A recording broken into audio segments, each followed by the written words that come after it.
की बात का यूपी में राज्यसभा सीटों पर निर्णायक जंग जारी है। यूपी में राज्यसभा की 10 सीटों पर चुनाव होना है और इसको लेकर लगातार समाजवादी पार्टी और भारतीय जनता पार्टी के बीच कांटे की टक्कर देखने को मिल रही है। आपको बता दें कि लोकसभा चुनाव से पहले राज्यसभा यूपी की 10 सीटों पर चुनाव होना है। आंकड़ों में जीतने की स्थिति सिर्फ और सिर्फ बीजेपी और सपा की 10 में से 7 सीटें बीजेपी को मिल सकती हैं, ऐसा अनुमान लगाया जा रहा है और राज्यसभा की 3 सीटें समाजवादी पार्टी को मिलेंगी।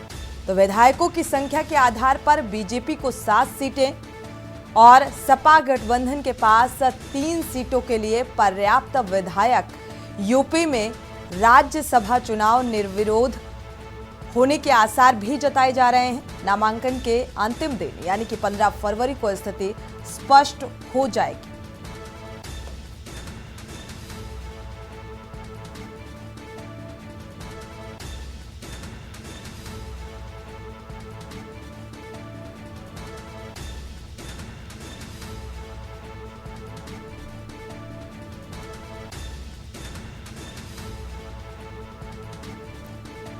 तो लोकसभा चुनाव 2024 की तैयारी और उससे पहले यूपी की राज्यसभा की 10 सीटों पर चुनाव होना है, जिसको लेकर तैयारियां जोर शोर से चल रही हैं। और आज इसी को लेकर मुद्दे की बात में हम चर्चा करेंगे। हमारे साथ संवाददाता लखनऊ से संजना चौरसिया जुड़ी हुई हैं। एक बार रुक कर लेते हैं, अपडेट साझा कर लेते हैं कि आखिर क्या कुछ चल रहा है। संजना, आपका रुक करेंगे। देखा जाए तो समाजवादी पार्टी की 3 सीटें और भारतीय जनता पार्टी की 7 सीटें यानी कि यूपी की 10 राज्यसभा सीटों पर चुनाव होना है। क्या कुछ आसार नजर आ रहे हैं, क्योंकि दोनों ही पार्टियां जोर शोर से तैयारियों में जुटी हुई हैं?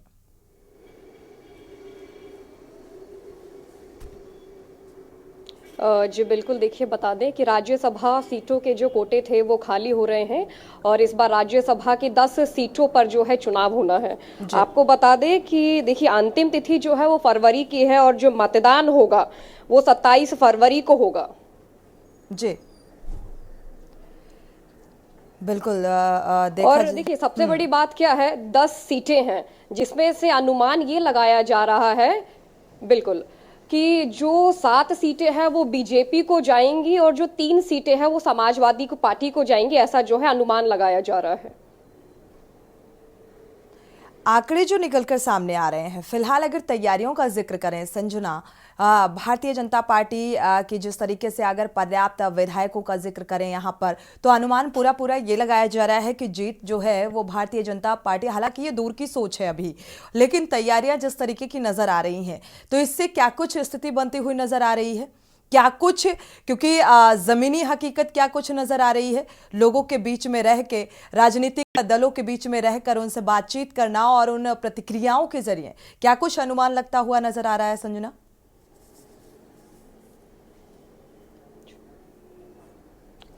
और देखिए बिल्कुल बता दें कि जब से राम मंदिर की प्राण प्रतिष्ठा हुई उसके बाद जो है भाजपा बोले या मोदी सरकार बोले, उन्होंने जो है अपनी कमर है पूरी कस ली है चुनावों के लिए। वो जगह जगह अभियान चला रहे हैं, गांव चलो अभियान चला रहे हैं, जिसमें तमाम जो कार्यकर्ता है वो चुनाव को लेकर के कमर पूरी तरीके से टाइट कर चुके हैं और जीत का जो है उन्होंने पहले ही ढोल पीट दिया है कि जो 7 सीटें हैं वो बीजेपी के खाते में तो जाएंगी ही जाएंगी, शायद इससे भी ज्यादा जा सकती है उनका। देखिए ऐसा अनुमान है, लेकिन कहीं ना कहीं समाजवादी पार्टी भी जो है वो भी सामने टक्कर पर है। उनका भी अनुमान है कि ये जो चुनाव है इस पर जीत हमें भी मिलेगी, लेकिन तैयारियां दोनों की जोरों शोरों से जो है चलती हुई दिखाई दे रही है। बिल्कुल अनुमान, हालांकि 9 से 7 का आंकड़ा लगाया जा रहा है कि हो सकता है कि भारतीय जनता पार्टी के खाते में 9 सीटें भी आ जाएं, लेकिन ये महज एक अनुमान है। फिलहाल ये कहा जा रहा है कि 7 सीटों पर भारतीय जनता पार्टी और 3 सीटों पर समाजवादी पार्टी चुनाव लड़ेगी। संजना, आपका रुख करेंगे। हमारे साथ वरिष्ठ पत्रकार भी जुड़ चुके हैं, विजय दुबे जी, स्वागत है आपका इस चर्चा में शामिल होने के लिए। एक बार आपसे भी प्रतिक्रिया साझा कर लेते हैं। विधायकों की संख्या के आधार पर अगर बात की जाए तो भारतीय जनता पार्टी 7 सीटों पर चुनाव लड़ सकती है और साथ ही अगर समाजवादी पार्टी का जिक्र करें तो 3 सीटों पर यह अनुमान लगाया जा रहा है। फिलहाल एज ए पत्रकार आप क्या कुछ देख पा रहे हैं और क्या कुछ भाप पा रहे हैं? देखिए, जो अभी संख्या बल जिन पार्टियों का जैसा है, अ, आने वाले जो फरवरी के राज्यसभा चुनाव होंगे, कैंडिडेट भी उसी हिसाब से उतार पाएंगे। उसका कारण ये है कि भाई जो एवरेज कैलकुलेशन है उसी के हिसाब से अगर बीजेपी 7 सीटों पर क्लियर जा रही है जी। तो 8वीं सीट के लिए वो फाइट कर सकती है, अगर मैनेज हो सकता है उसका कुछ नंबर्स तो।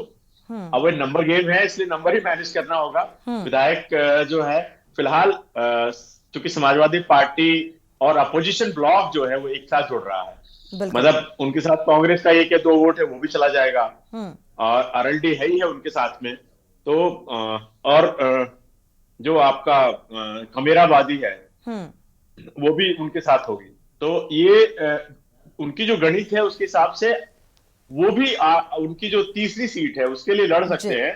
और तीसरा, अब सवाल ये उठता है कि दोनों पार्टियों का अगर अब ये है कि भाई एक सीट के लिए दोनों लोग क्लेम करेंगे तो चुनाव होना निश्चित है। और अगर ये जैसे बीजेपी 7 सीटें ही बीजेपी की 9 सीटें खाली हो रही है, बिल्कुल, और बिल्कुल। अगर वो अपनी सात उम्मीदवार ही उतारती है तो कोई दिक्कत नहीं है, फिर चुनाव वाली स्थिति शायद नहीं इस पैदा हिसाब हो से तो दोनों समाजवादी पार्टी के पास महज 1 सीट रह जाती है, इस आधार पर अगर देखा जाए।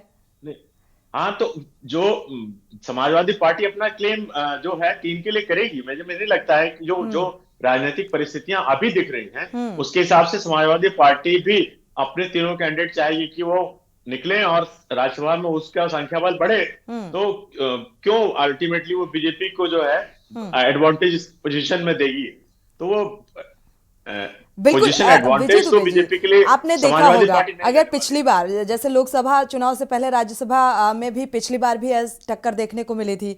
अगर 2018 में जब राज्यसभा का चुनाव हुआ, बसपा से गठबंधन की कोशिश में सपा ने बसपा उम्मीदवार भीमराव अंबेडकर को समर्थन दिया था। तो इस बार हालांकि ऐसी कोई स्थिति फिलहाल बनती हुई नजर नहीं आ रही है, और एक बीजेपी या मोदी की गारंटी और मोदी की छवि की जो बात निकलकर सामने आ रही है, तो क्योंकि ये राह इतनी आसान होने वाली नहीं है। इस बार लगता है कि पिछली बार से भी ज्यादा जो है वो चुनौती है समाजवादी पार्टी के लिए। देखिए, पिछली बार जो है बीएसपी के उम्मीदवार जो है वो फंस गया था, वो जीत नहीं पाया था। बिल्कुल। तो एक सीट जो सपा ने बीएसपी को दी थी, जो गठबंधन की सीट कह सकती हैं आप, तो वो अल्टीमेटली एक बहुत शॉर्ट नंबर से वो ब्लॉक कर गई थी। तो वो सीट जो है अपोजिशन को अल्टीमेटली बीजेपी उसको विनिंग कंडीशन में थी और बीजेपी ने अपने उम्मीदवार को जिता लिया था। तो अब देखना यह होगा कि जो तीसरा उम्मीदवार जो सपा का है, बिल्कुल, एक तो कैंडिडेट का सिलेक्शन, दूसरी बात है कि बैकअप कैसा है। कई तरीके की चीजें होती है। जहां तक बात आपने कही कि अभी हवा है और एक राम मंदिर वाला असर है, तो वो भी दिखेगा। लेकिन मैं ये मानता हूं कि ये चूंकि पूरी तरह से राजनीतिक गणित पे आधारित चीजें हैं, इसलिए ये ओपन इलेक्शन नहीं है, ये विधायकों की संख्या के आधार पे है। इसलिए जो राम मंदिर वाली बात जो है वो यहाँ कितनी सफल होगी ये बड़ा मुश्किल है। ये जो है, ये जब जनरल इलेक्शन होंगे तो उत्तर प्रदेश के लोग निश्चित तौर पे इसके ऊपर वोट कर सकते हैं, ये माना जा सकता है। लेकिन जो विधानसभा के राज्यसभा के चुनाव खासतौर पे है, राज्यसभा के चुनाव में बाहर के इस प्रकार की बातों का असर बहुत कम ही होता है। जो पार्टी के डेडिकेटेड लोग हैं, जो चुने हुए विधायक हैं, उनको सही जगह पे और सही वरीयता के साथ अपने वोट डालने होते हैं जी। और बार्गेन वाली सिचुएशन भी मुझे नहीं लगता है कि बहुत इजीली डेवलप होगी। बस एक दो तीन विधायक ऐसे हैं जो कि शायद इधर उधर हो सकते हैं, लेकिन वो भी शायद वाली स्थिति शायद खत्म होती दिख रही है, क्योंकि राजा भैया की जो पार्टी है, जो जनसत्ता दल के नाम से, उसके पास 2 वोट्स हैं। लेकिन वो जो ये माना जा रहा है कि वो भी बीजेपी के साथ ही जाएंगे, क्योंकि इसके पहले भी वो ये पैटर्न अपनाते रहे। हाँ, डिसएडवांटेज सपा के साथ निश्चित तौर पे होगा, क्योंकि उनके साथ जो पिछला उनका एक एसोसिएशन थी, वो अब बीजेपी के साथ जा चुकी है। इसलिए जो है वो ये मान के चला जाए कि जो एक विधायक बस जो है मुख्तार अंसारी के सुपुत्र जो विधायक हैं वही वोट नहीं डाल पाएंगे। अदरवाइज जो है और वो भी ये भी माना जा रहा है कि वो वोट किसको जाएगा अगर वो वोटिंग जेल से छूट के हो भी जाती है तो। लेकिन शायद मुझे लग रहा है कि परमिशन मुश्किल होगी, और वो वोट जो है माना जाता था कि समाजवादी पार्टी की फेवर में जाएगा या अपोजिशन को जाएगा, लेकिन वो वोट डलेगा या नहीं, ये भी एक संशय की स्थिति है। बिल्कुल। यहाँ पर देखा जाए तो संशय की भी स्थिति बनती हुई नजर आ रही है और विधानसभा चुनाव 2022 के बाद से जो सियासी समीकरण है विजय दुबे जी, उसमें काफी कुछ बदलाव देखने को मिल रहे हैं। तो इससे ये आकलन कर पाना कि कौन सी पार्टी को कितना फायदा होने वाला है, लेकिन ये जरूर कहा जा रहा है जो अभी चाहे रामलला की प्राण प्रतिष्ठा का एक अहम जो मुद्दा रहा या बहुत सारी चीज़ें ऐसी निकल कर आई, मोदी की गारंटी, तो लगता यही है, उम्मीद भी यही जताई जा रही है कि ये भारतीय जनता पार्टी को पूरा पूरा फायदा जो है इसका मिलता हुआ नजर आएगा। एक बार संजना चौरसिया का भी रुख कर लेते हैं, हमारी संवाददाता जुड़ी हुई हैं। संजना, कई ऐसे पार्टी के नेता या कार्यकर्ता या प्रवक्ता, क्योंकि जमीनी स्तर पर ग्राउंड जीरो से देखा जाए तो हमारे जो संवाददाता हैं वो मुखातिब होते हैं, तो ऐसी स्थिति में क्या कुछ सियासी समीकरण में बदलाव देखने को मिल सकता है?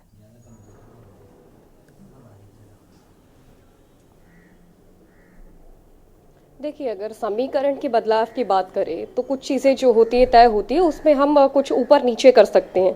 लेकिन देखिए, अगर बात करें आज, जैसे कि 8 प्रत्याशी अगर भाजपा खड़ा करती है तो उसमें से 19 विधायकों के मतदान की भी जो है उनको जरूरत पड़ेगी।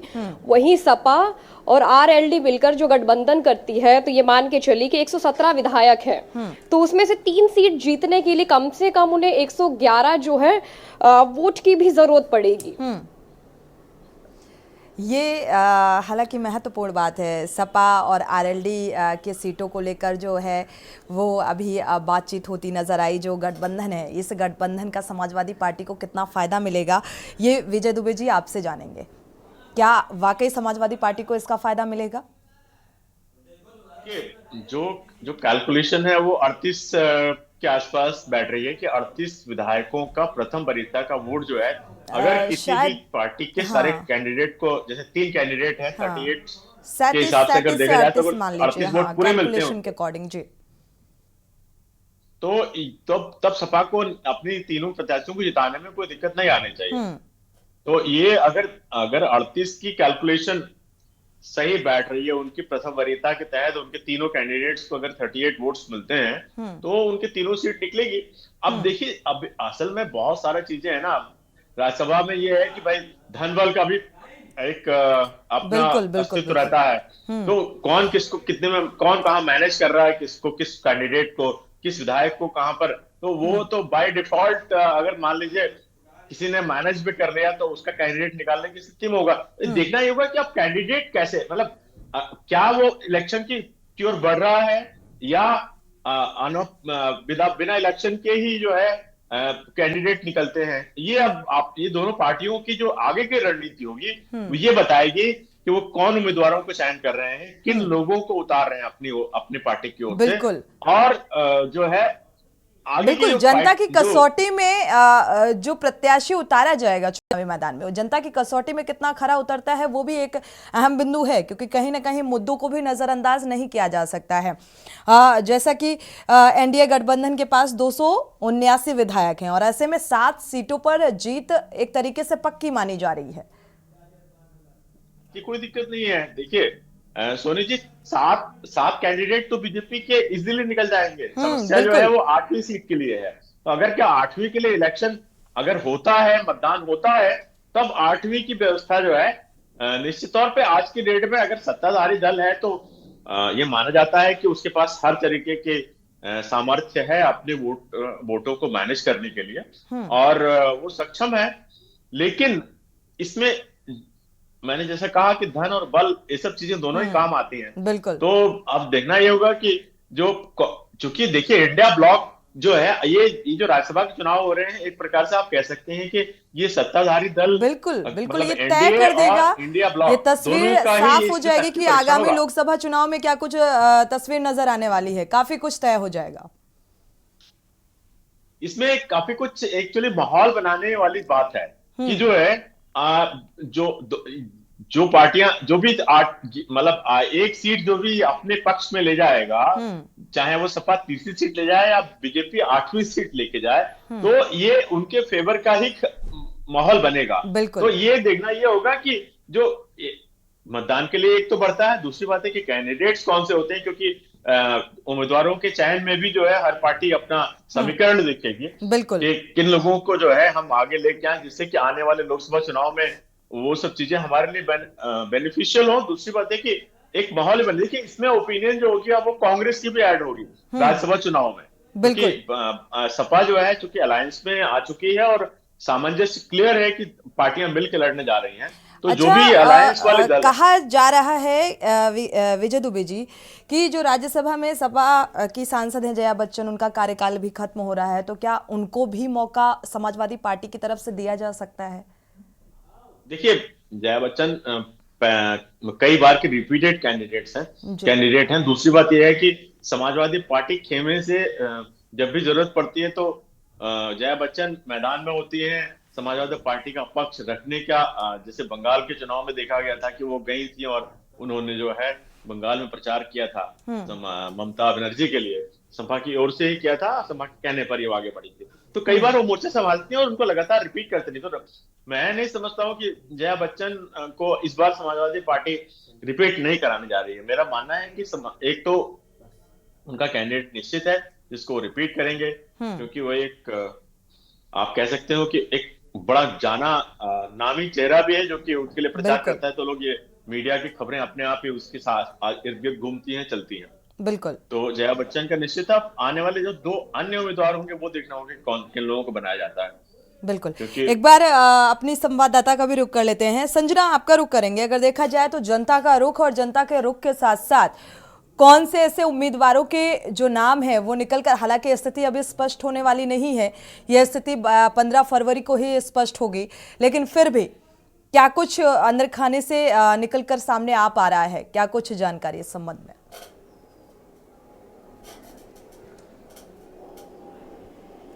देखिए, इस पर अगर आपको बता दें सीटों के ऊपर, तो अभी ऐसा जो है कुछ भी ऑफिशियल तो स्टेटमेंट आया नहीं है कि पार्टी किसको देखिए सीट देगी और किसको नहीं देगी। लेकिन जो चेहरे पहले थे और जिनका अभी हम रुख कर रहे हैं, तो कहीं ना कहीं उनमें से भी तमाम लोग होंगे जो दोबारा शायद उन सीटों पर खड़े होंगे। और उसमें अगर देखिए सपा की बात कर ले तो जया जी है, वो एक बड़ा चेहरा भी है, तो हो सकता है कि जो समाजवादी पार्टी है उनको दोबारा जो है सीटों पर उतारे। चलिए, हमारे साथ बीजेपी से रजनी एमएलसी जुड़े हुए हैं। स्वागत है आपका के न्यूज़ में रजनीकांत जी। स्वागत है आपका के न्यूज़ में जुड़ने के लिए। रजनीकांत जी, काफ़ी कुछ माहौल जो है वो बनता हुआ नज़र आ रहा है भारतीय जनता पार्टी का, और कहा जा रहा है कि 9 सीटों पर और समाजवादी पार्टी 3 सीटों पर चुनाव लड़ने वाली है, और पूरा ये कहा जा रहा है कि फ़ायदा जो है वो भारतीय जनता पार्टी को मिलेगा। फिलहाल क्या कुछ तैयारी भारतीय जनता पार्टी की? जहाँ तक भारतीय जनता पार्टी की तैयारी की बात है जी, भारतीय जनता पार्टी चुनाव के अखाड़े में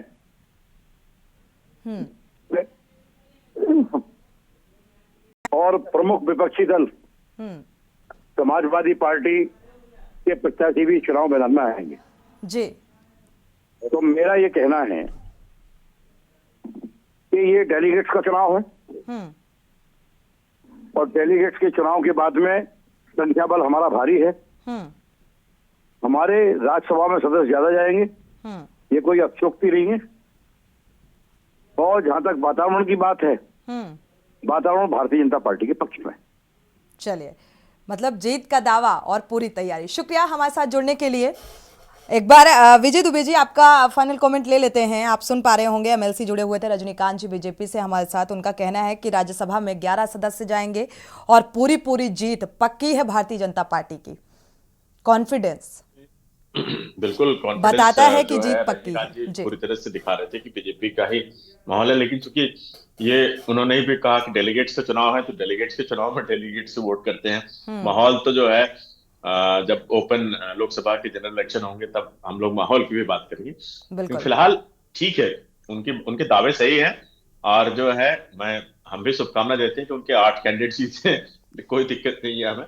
और सपा को भी देंगे कि उनके भी 3 कैंडिडेट जीते, उससे भी हमें कोई दिक्कत नहीं। हम चाहेंगे कि दोनों पार्टियां अपने दमखम के साथ चुनाव लड़े और एक स्वस्थ लोकतंत्र के लिए सबको मिलकर काम करना चाहिए, मेरा एक मानना है। बिल्कुल। बेहतर देश के भविष्य को बनाने के लिए कार्यपालिकाएं काम करती हैं, और इसमें इलेक्शन एक मीडिया है, तो एक माध्यम है जिसमें कि हम अपना कंट्रीब्यूशन देते हैं। बिल्कुल, ये बहुत अच्छी बात है। माहौल सबको अपना बनाना चाहिए और एक स्वस्थ चुनाव के ओर बढ़ना चाहिए।